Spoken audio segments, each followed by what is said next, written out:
ছোটবেলা থেকে যখন আমার 7-8 বছর বয়স তখন থেকে আমার একটা খেলার সাথে ছিল। তারে নিয়ে আমার জীবনের সব গল্প।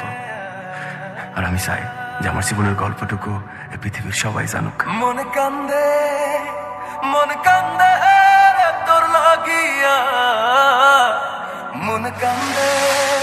মন কান্দে ভালোবাসিয়া।